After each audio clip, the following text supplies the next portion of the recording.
Herkese merhaba. Bugün sizlere ücretsiz bir şekilde videolarınıza nasıl otomatik altyazı eklersiniz bunu göstereceğim. Normalde CapCut Pro da var ama Pro versiyonu olduğu için ücretli oluyor. Biz bunu ücretsiz bir şekilde yapacağız. Uygulamamızın ismi Subtitle Edit. Aşağıda linkini vereceğim. Girdikten sonra solda download kısmı var. Buradan Subtitle Edit'e tıklayıp indiriyoruz. Tabii ki bizi GitHub'a yönlendirecek. Burada setup.zip var. Burada setup.zip'e tıklayarak indireceğiz. Ama burada aşağıda gördüğünüz gibi haşlar var. Yani sayılar ve harflerin olduğu bir yer var. Bunları kopyalayıp virüs totale yapıştırırsanız burada önceden yapılmış virüs tarama sonuçlarını görebilirsiniz. İsterseniz tabii siz de tarayabilirsiniz. Lakin bilgilendirmek istedim. Buraya tıklayıp indiriyoruz. İndirdiğimiz zaman ben zip'ten çıkardım. Bir setup klasörü oluşuyor. Klasörü açıyorum ve exe uygulamasını başlatıyorum. Burada tamam diyorum ve anlaşmayı kabul edip sonraki deyip devam ediyorum. Bir daha kurulumdan sonra bir sonraki kısmı geldi. Burada Subtitle Edit uygulamasını çalıştır deyip bitti diyorum. Evet, uygulamamız açıldı. Şimdi yapmamız gereken şey içine bir video eklemek. Burada video kısmına geliyorum. Open File diyorum. Open Video File diyorum. Ve burada videomu seçiyorum. Burada bir video playlist diyor. Kendisiyle uyumlu. Bunu Download and Use diyoruz. Evet, video oynatıcısını indirdi. OK diyorum. Ve tekrardan videom buraya yükleniyor. Şimdi buraya yüklendiği zaman burada tekrardan video kısmına geliyoruz. Audio to Text Whisper'a tıklıyoruz. Burada FF MPEG indirmek istiyor. Bu bizim ne işimize yarayacak? Bu altyazıyı çevirdiği zaman, altyazıyı oluşturduğu zaman video ile altyazıyı birleştirmek istersek bunun birleştirilmesinde yardımcı olan bir program. Zaten video ile alakalı çoğu program bu uygulamayı kullanıyor. Yes diyoruz ve bunu da indiriyor. OK diyoruz. Burada bizden bir motor indirmemizi istiyor. Bu motorda tabii işte orada kelimeyi anlayıp dil modeline gönderip dil modelinden doğru kelimeyi seçip bunu altyazıya dökmek için lazım bir şey. Buna da evet diyoruz. Ama bu 1.4 GB olduğu için biraz uzun sürebilir. O yüzden ben burayı keseceğim. Evet, motorumuz indi. Şimdi ise dil modeli indirmemiz lazım. Burada Choose Language kısmına gelip Türkçe seçiyoruz. Sonra burada Choose Model kısmında tıklayınca çıkmayacak. 3 noktaya tıklıyoruz. Burada ben Large V3'ü indiriyorum. Çünkü bu hem en büyük hem de Türkçeyi destekliyor. Deyip Download diyorum. Ve bu da uzun olduğu için tabi burayı da keseceğim. 3.1 GB. Evet, modelimiz indi. Modelimiz indikten sonra tek yapmamız gereken Generate tuşuna basmak ve beklemek. Yaklaşık 1,5 dakikalık bir video. Yüksek ihtimal 2 ya da 3 dakikada altyazı hali çıkacak. 15 dakikalık, 20 dakikalık videolarda da bu süre 40 dakikaya kadar uzayabiliyor. Çünkü biz bunu bilgisayarımızda kendimiz işliyoruz. Evet, altyazı işlemimiz bitti. Şimdi benim aşağıda ses frekans yeri oluştu. Eğer ki sizde oluşmazsa tıklayarak oluşturabilirsiniz. Tek tıklamayla burası geliyor zaten. Şimdi ben video oynatacağım. Altyazının doğruluğuna bakalım. Herkese merhaba. Bugün sizlere PlayStation 3 oyunlarını nasıl bilgisayarınızda oynayabilirsiniz bunu göstereceğim. Bunun için RPCS 3 uygulamasını kullanacağız. Aslında bu bir emülatör. Yurt dışında zaten çok kullanan var ama Türkiye'de rehber olmadığı için çekmek istedim. Gördüğünüz gibi doğruluk oranı gayet yüksek. Sadece ben sonunda biraz telaffuz hatası yaptığım için M'ye eklememiş. Tekstin üstüne tıklayarak buradan da M'ye ekleyebiliriz. Onun haricinde bu aşağıyı nasıl kullanacağız ona bakalım. Aşağı tarafta şöyle işlemler yapabiliyoruz. Mesela diyelim ki sizin sesiniz bu kısımdan başlıyor. Ve altyazı da buradan başlıyor. Siz altyazıyı buradan tutup burayı çekerseniz altyazınız buradan itibaren gözükmeye başlar. Ya da mesela burayı uzatırsak diğer altyazıya direkt bağlanmış olur. Ya da buralar. Buraları istediğiniz gibi oynayabilirsiniz. Diğer türlü yazının yerine oynatma var. Yazının yerine oynatmak için de burada format kısmı SRT. İsterseniz buradan file'a basıp save kısmından da SRT dosyasını save edebilirsiniz. Ama biz direkt uygulama içinden zaten videoyu çıkartacağız. Altyazılı bir şekilde. Burada format kısmına gelip ATS olanı seçiyoruz. Seçtiğimiz zaman zaten burada yazı fontu falan değişiyor. Şimdi yerine oynatmak için şöyle bir şey yapmamız gerekiyor. En baştaki line'e tıklıyoruz.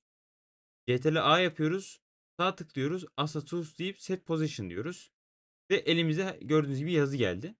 Mesela ben bu yazıyı şuraya konumlandırmak istiyorum. Seçiyorum. OK diyorum. Ve gördüğünüz gibi yazıların hepsi konumlanıyor. Buradan gösterebilirim. Ama burada dikkat etmeniz gereken şey birinci satıra tıklayıp CTRL-A yapmanız lazım. Yoksa diğer satırlardan tıklayıp yapınca yazınız gözükmeyecek yüksek ihtimal ön izlemede. Bu yüzden sıkıntılar yaşayabilirsiniz.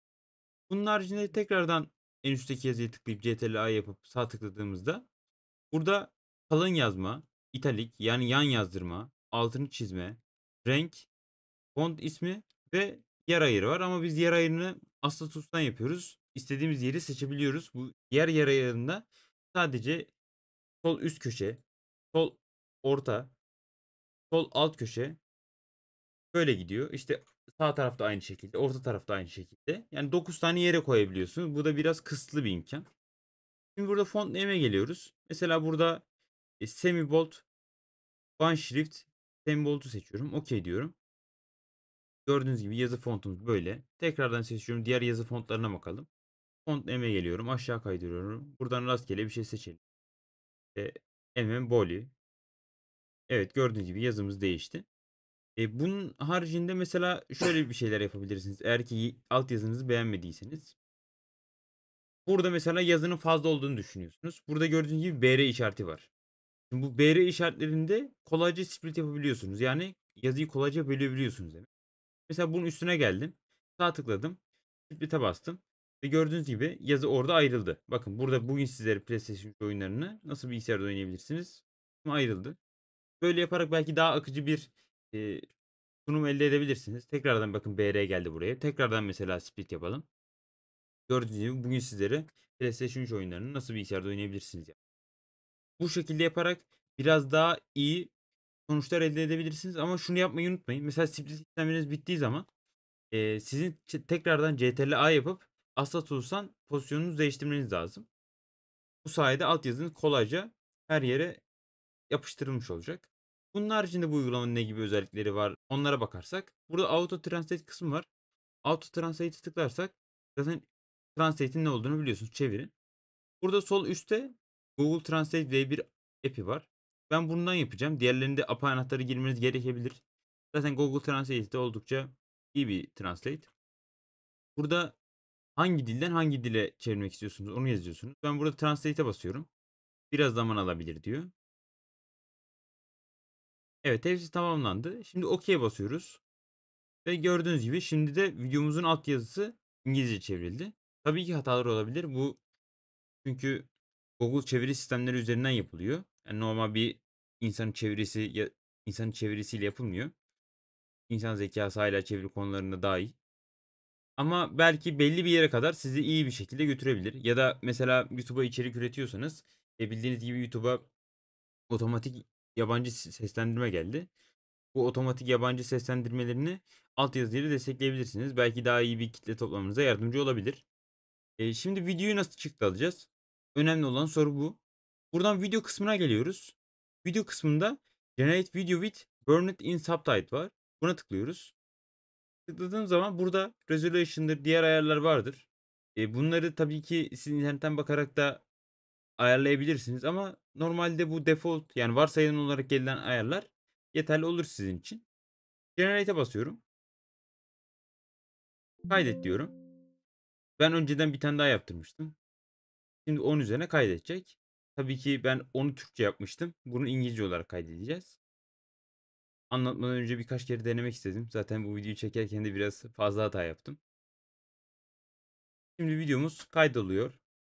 Sonra kaydolduktan sonra açıp izleyeceğiz videomuzu. Evet. OK diyorum. Şimdi indirilenler kısmına geliyorum. Videomu açtım. Herkese merhaba. Bugün sizlere PlayStation 3 oyunlarını nasıl bilgisayarınızda oynayabilirsiniz bunu göstereceğim. Bunun için RPCS 3 uygulamasını kullanacağız. Aslında bu bir emülatör. Yurt dışında zaten çok kullanan var ama Türkiye'de rehber olmadığı için çekmek istedim. Sahip gördüğünüz gibi çeviri gayet iyi. Sadece bir yerde hata olmuş. O hataya hemen bakalım. Burayı cancel diyorum. Ve sanırım şurada. Evet, burada bir hata olmuş. Buradaki bu FNMF Boli ve 972 907 mi gözükmüş. Bunu silerek giderebilirsiniz. Video bu kadardı. Zaten normal kullanıcı olarak bu uygulamada yapacağınız fazla bir şey yok.